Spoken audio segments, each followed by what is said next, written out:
Bonjour à tous, je suis très heureux de vous retrouver par l'intermédiaire de cette vidéo pour vous donner quelques informations pour la semaine du 22 au 29 novembre.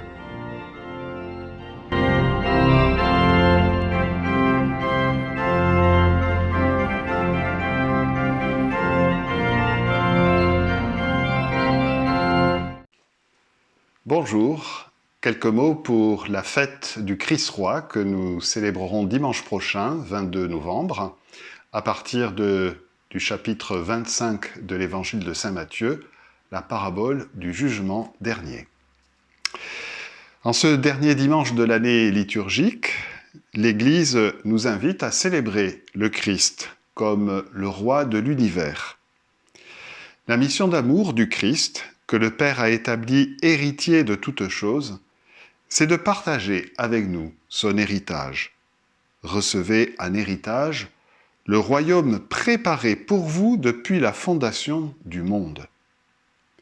De même que le Père a fait siéger son Fils sur son trône de gloire après sa résurrection, de même, à son tour, le Christ veut faire partager à l'humanité sa propre gloire.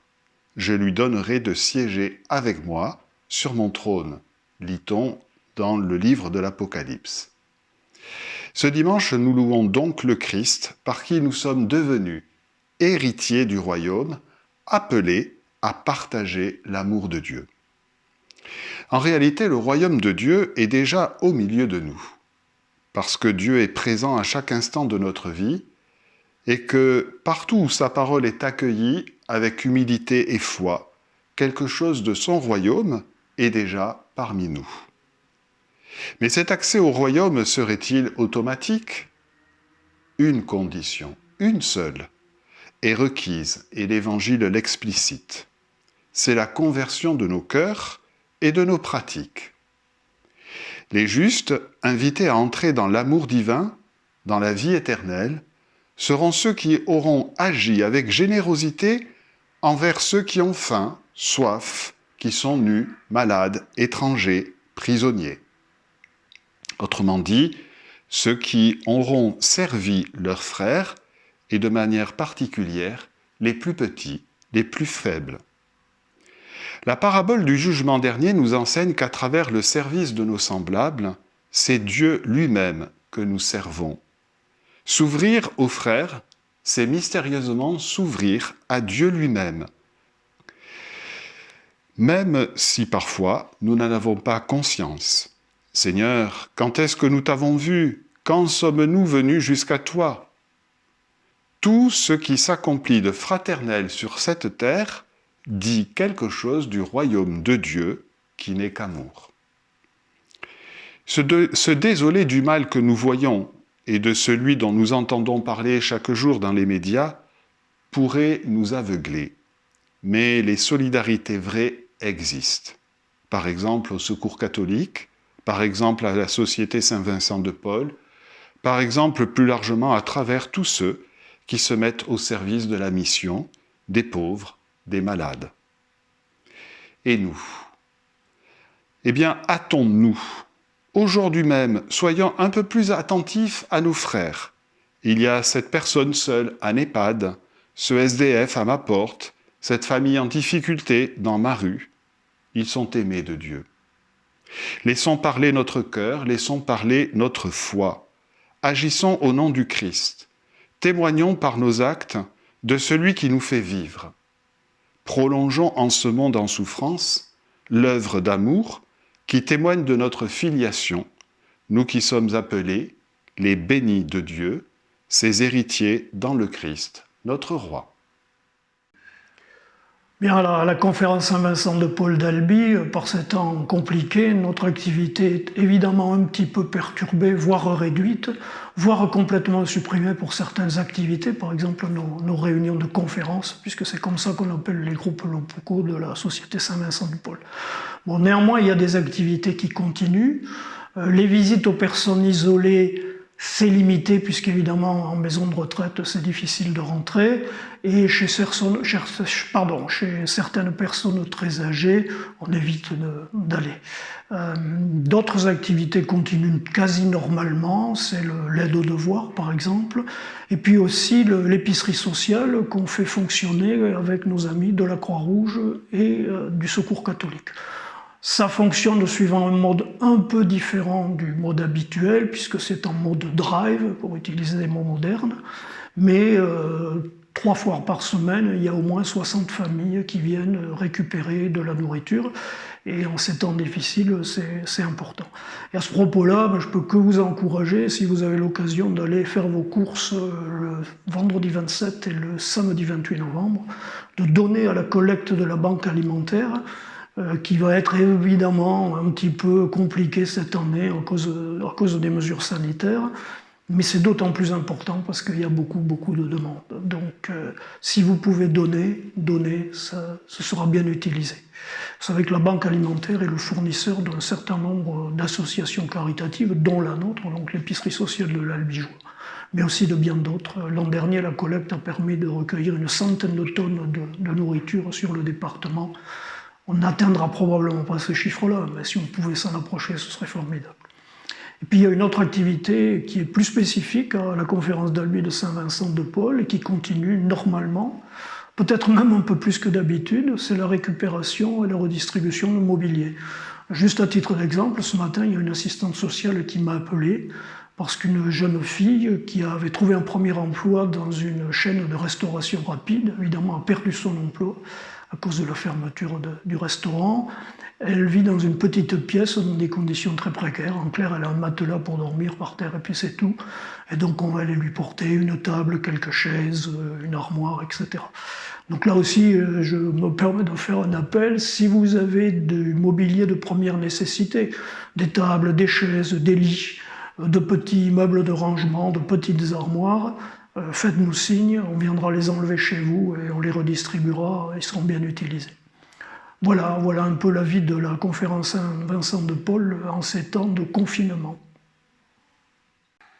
Frères et sœurs, chers fidèles de la paroisse Sainte-Cécile, je vous salue. C'est bientôt le temps de l'Avent, ce temps de préparation à la fête de Noël. Il est clair que durant ce temps de l'Avent, nous sommes invités à nous préparer à la venue du Seigneur qui vient.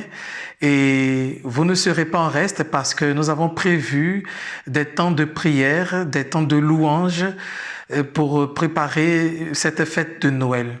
À cet effet, nous vous proposons des vidéos, 2 vidéos par semaine qui seront faites par des prêtres, par des laïcs, religieux, religieuses, pour nous permettre de vivre profondément ce temps de l'Avent.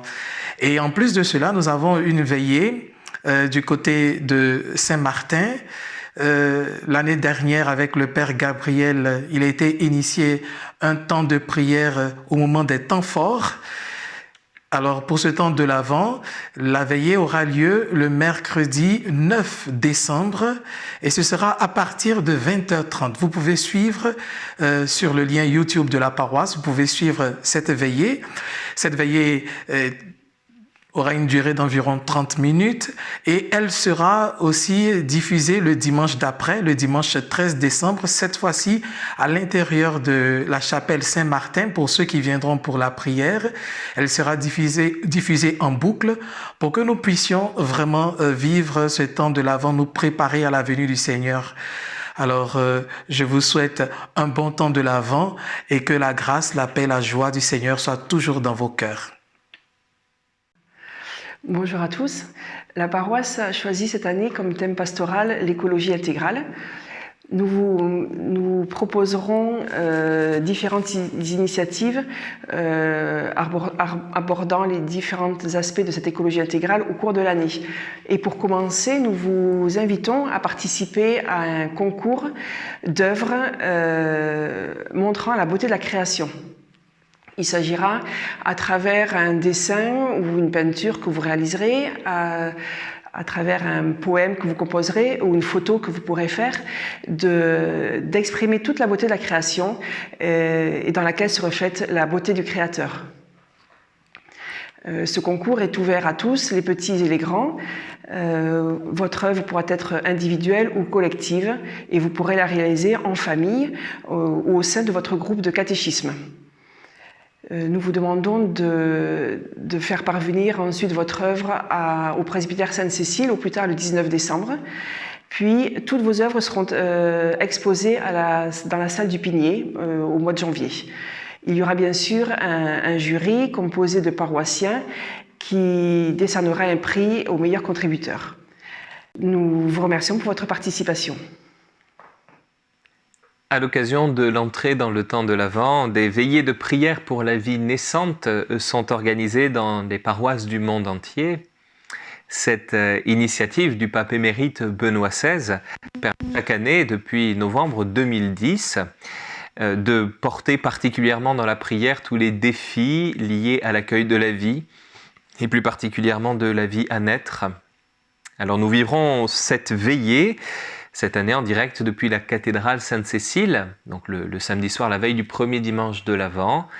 Ce sera le samedi 28 novembre à 20h30, donc en direct depuis la cathédrale, et que vous pourrez suivre sur la chaîne YouTube de la paroisse.